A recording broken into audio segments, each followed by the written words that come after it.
பவானி நகரின் தென் எல்லையில் அடைவார்க்கமுதனுக்கு ஆலயம் எழுப்பப்பட்டுள்ளது. கூடுதுறையைச் சுற்றிலும் தெற்கே மங்களகிரி, வடக்கே வேதகிரி, கிழக்கே சங்ககிரி, நாதகிரி என்னும் 4 மலைகள் சூழ்ந்த சங்கமேஸ்வரர் கோவிலுக்கு பத்மகிரி என்ற பெயரும் உண்டு. தென்னகத்தின் காசி என்றழைக்கப்படும் இந்த ஆலயமானது காவிரி, பவானி, கண்ணுக்கு புலப்படாத அமுத நதி சங்கமிக்கும் இடத்தில் அமைந்துள்ளதால் இதற்கு திரிவேணி சங்கமம் என்ற பெயரும் உண்டு.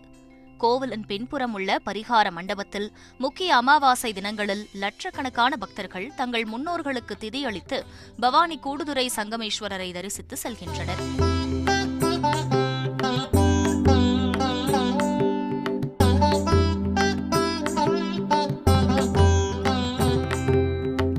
திருமண தோஷம் உள்ளவர்கள் இங்கே பரிகாரம் செய்து கூடுதுறை காவிரி ஆற்றில் புனித நீராடி சங்கமேஸ்வரரை வழிபட்டால் திருமண தடை நீங்கும்.